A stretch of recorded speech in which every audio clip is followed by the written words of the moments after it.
Good evening, Bruin fans, and welcome to another edition of Something Bruin here with Coach Cook. Here's season 5, and the regular season is just clicking away. And Rashad, we're out the bye week. So, how you doing today? I'm doing good. How are you? Doing good. And I know we've shared our age before, but I mean, when my brother and I were at the high school, and you and Keith Burnell were part of the team, and Chiron and Lorenzo, there was no bye week. No. Now high schools have bye weeks. Yeah. I think we did. I'm gonna be honest, but ours was week 0. It was just 10 straight weeks of getting after it. So sometimes that's a good thing when you stay in phase, you stay in rhythm. Sometimes it could be a good thing when you need to heal up a little bit, and then the other times you may lose momentum depending on what type of ball club you're coaching that year. But for us, it's always been on time, no matter what part of the year it is or was. We take it in stride, we make the corrections, and we get prepared for the next week. Yeah, and the thing is last Friday, great crowd, great. I mean, 3, 10, and 13. And the Virginia Pilots sent Larry out there. I mean, it was kind of like a reunion here with everybody out there covering the game. But hey, it's Southeastern District game. Yeah, well, that's what we want. That's the crowd we want. We didn't get the outcome we anticipated having, but playing in front of that big of a stage and having all the news syndicates on hand, and not only on hand but going live, the 4 o'clock news and 5 o'clock or whatever channel and time frame, that's what you want to be a part of. Again, the result didn't come out the way we wanted it to, but the atmosphere definitely was everything that we wanted to be a part of and wanted to be in. Yes. Yeah. And, the thing is, hey, with the outcome, I mean, hey, it's just, it's nice to have that bye week where we can work on, the things there in practice and get ready here for, when the calendar shifts to October, and then we just play consecutively there till the end of the regular season. Yep, this is it. Point of no return, if you will. We're used to it. I believe this is our 3rd season that we've been able to have this bye week, that break in mid-season, week 5, and our bodies, our minds have become accustomed to it. We just taking a stride, Mark. All we can do is control what we can't control. Now with tomorrow, do we have a light practice, or is some coaches going out and watching future opponents since we don't actually have a game there tomorrow? Correct. Well, this is again, every bye week we've had, we've given them that Friday off, unless it, went into the playoffs. So for us, we will have Friday off, let the kids enjoy the 3-day weekend, if you will. Our coaches enjoy their time with family, their 3-day weekend, but with the opportunity to go and scout a quality opponent that we will see down the stretch, and all those things. So we're in a good flow. It's very consistent. I think that's a blessing to our coaching staff being with me for so long. We have this chemistry now. The leadership is there, but the reflection of me is showing up in all my coaches. Yes, and let's see, and JV. I mean, they've they had Hickory and Nansen River. I mean, so how's Coach E doing here with leading the JV program? He's doing well. We're making some practice adjustments. Currently, right now, he has a JV roster working on, chalk talk, if that makes sense, and talking about football-related things that is related to the positions that they play. So the more you teach, the more the kids understand. So definitely him and Coach Winley are getting things kind of reshuffled. They had pretty much one scrimmage, going into a live game where Hickory had a live game the week before. So we don't make excuses, but they're in there getting after it, making the corrections, allowing questions to be asked. And we know this is a rebuilding year for JV. So we really are deep diving in developing those guys and getting them ready for the next opponent. Yeah, and you talk about a feeder school feeding into our high school. It was nice to see the Western Branch Middle School football coach there at the game on Friday and cheering the team on. Correct. And I think Jolliffe Coach might have been there as well. Okay. It really drew a huge crowd, right? Yeah. A lot of people in Tidewater, wanted to see what both opponents looked like and in a heavy bout, fighting match terms. But again, it was great to see Coach Ortel show up. So, it's the pipeline, it's the support, and also knowing that he's coached some of these guys that are, front page news now. So, oftentimes, even me being a former middle school coach, you travel with your guys. Like you want to see the full maturation process. And you don't really see it in middle school, but you can see it in high school once, you see these guys get to the roles they're in right now.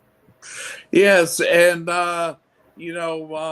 and as the calendar shifts to October, and we'll talk more next Thursday. But with our opponent next week, I mean, there's definitely a familiar face that there to Western Ranch football that leads Indian River. Correct. Coach Carr, you can see the wheel, like you can see the turnaround happening. Very competitive, and our kids got to come with that same chip. This is another big game where the lights are going to be bright. And you got to be able to respond. So we wouldn't want it any differently. What a team that Coach Carr is putting together. Their freshman quarterback is very, very good. As a freshman right now. And their defense has always been solid, So we're ready to get back to the drawing board. We're 3-1, but we're walking around like our record isn't 3-1, which is a good thing sometimes because you don't want to be complacent, but at the same time, you want to see kids with a chip on their shoulder. And I've been preaching that all camp. I've been preaching it all season. So we want to get this win. Coach Carr is 2-0 against us in the last 2 years. So we need to find a way to go 1-0. A lot of respect for that program, but I believe in my kids and our kids we have here at Western Branch. Yes, and also something that is usually in October, and is homecoming, Correct. and usually when the reunion is the fall after you graduate, we're kind of looking at 75, 85, 95, 90, the years there that end in 0 or 5 here with having their reunions. Correct. And that's Western Branch, right? Yeah. That's every high school across the country. We tell our kids all the time, man, your cleats gonna be hung up sometimes, but the memories and the relationships you build with your teammates and within your community is what brings you back, no matter where you're coming from. You go back to yesteryear, if that makes sense. So, for me, no particular year, but I would like to get information on every year. 70, 75, you name it, all the way through 85, 95, 2005, all the years that you name as well, Mark. One that really comes to mind are two coaches that have really been a part of my West Branch High School coaching experience, and I've never wavered or left my side, and that is Coach Arculin with the '85 class, and Coach Lou Johnston in the '85, fall of '85. That was the start of his era, and we all know that he committed so many decades, if that makes sense, to West Branch High School. So, we're excited, and I know in all of those classes. There's some notable athletes to be recognized. So we got to do our homework, Mark. Yeah, We got right. to dig in the archives, man, and highlight some of these old heads, if that Right. makes sense. And even current, Bruins that have played in the early 2000s and mid 2000s or mid to late 90s. So long time overdue. Again, I'll say it publicly. So many district titles like Coach RQ, and I believe he holds 3, and Coach Lou Johnston trying to get his whole name out, 11. But that 95 team, that 8-2 team was right there, respectfully. And I think, with possibly an asterisk, but I don't want to come off the wrong way to any player because I was a part of that roster. Those dudes deserve to be recognized in that same light, respectfully. But yeah, so we're excited. Homecoming is going to be homecoming. We expect to again draw another big crowd. It's a rival, Great Bridge. So oftentimes you throw out the record book and you got to win for 4 straight quarters. So we're looking too far down. We're focused on Indian River, but we understand that week and the way the week is promoted. You want to get that information out, But we got 2 good guys. We got 2 good teams that we got to compete against in the next 2 weeks, and that's Kings Fort and that is Indian River, both at home. So the goal is to get back to 1-0 at home, and we go from there. Yeah, well, and the interesting thing, and we'll see if logistics can come together. But I know here in the last couple of years, we've even talked about having our weekly drum beat. Maybe go live at a location, maybe on that homecoming week. So Bruin fans, just stay tuned and yes, if I know we need to do our homework, but if anybody does have some information, please feel free to reach out to me because I would definitely be interested on highlighting certain people. Or when this kicked off, the Bruin alum that kicked off my podcast here, his class is doing the 30-year, and then with the season opener, they're honoring Chiron. I mean, the fall of '95, Chiron and Lorenzo were seniors. And some dogs. Yeah, and they could get after it. Tavis Graves, like our old lineman, Jason Hess. Like it's so many guys that have played that have really competed at a high level. And again, we said it when Chiron was being recognized, we're nothing without the other 10 people on the field, right. And in all phases. So, yeah, we're excited about this upcoming one, but we got a big task at hand that we're going to prepare for very well this week against Indian River. We go from there. The biggest thing for me, we were flagged 15 times versus Nansman, Mark, and being disciplined has got to be key, regardless of, how the game is being played. The emotions behind the game is discipline in the details. And I know you heard me say that plenty of times, and Coach Black lives by that. And I'm just re-echoing. Those are the things that we've been sharing with our young men all this week, and we will continue to share every week moving forward. But definitely proud of how they started this first half of the season. Now we got to get into the meat and potatoes and dig real deep. Again, in the details and the fundamentals that have been taught all off season, all camp, all summer, and now start applying those things. Coach Lucas has gotten the boys back in the weight room. I feel like the weight room is where the postseason play shows up.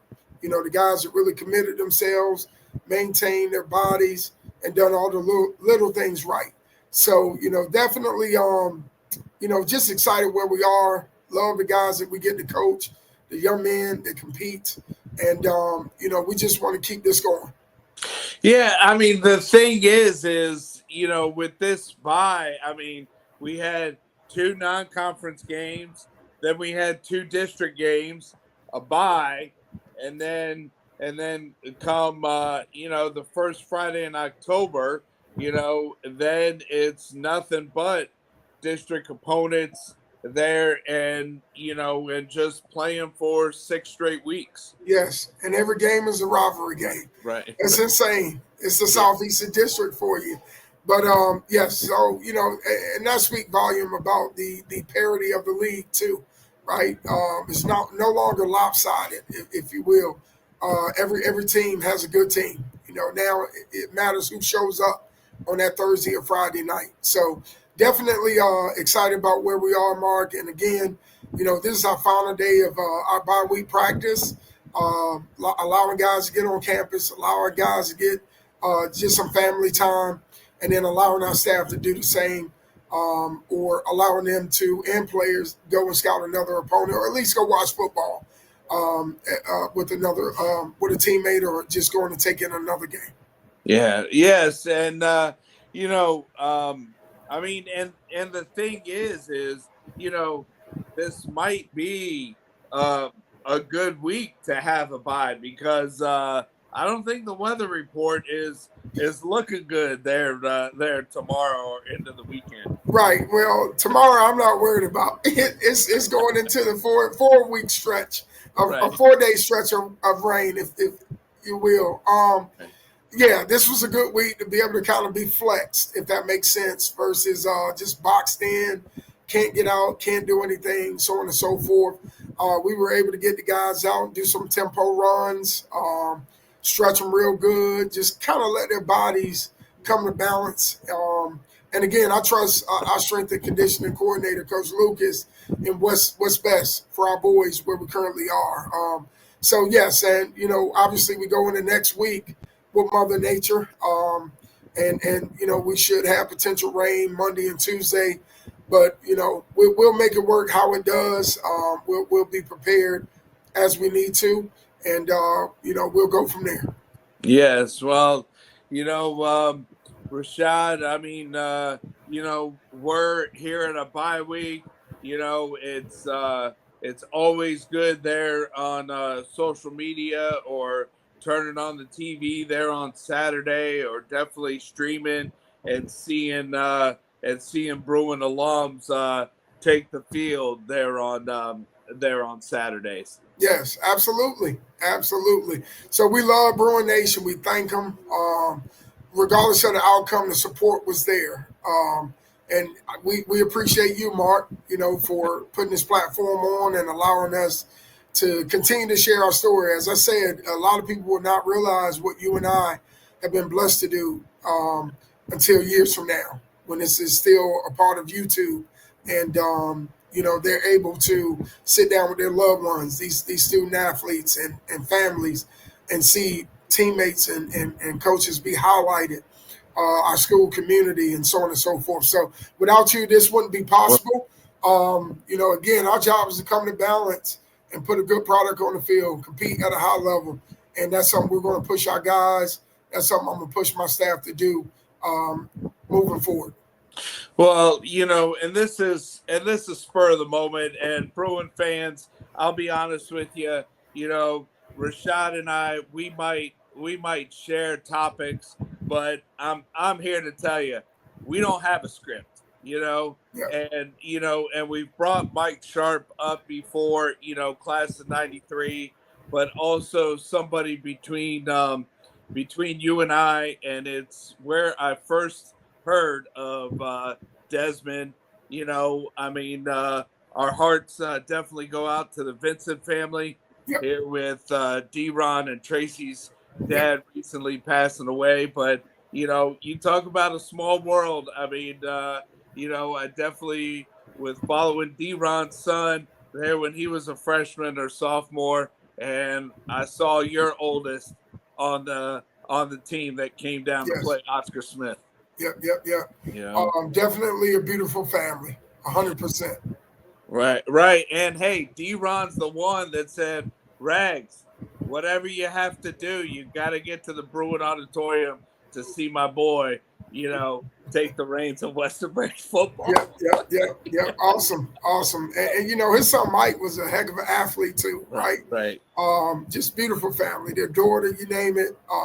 So without a doubt, heart and condolences to the Vincent family. again, just they're good people, if that makes sense. So definitely. Right. Definitely. Well, hey, Rashad, let's see. Please tell the team. I mean, I know that was busy with work and not knowing a lot of the players as when we first started doing this, but please tell them that Elizabeth and I were behind this team Yep. 100%. And thanks again for your weekly time, and go Bruins. Yeah, thank you, Mark. Absolutely. We'll share. Go Bruins. That's right.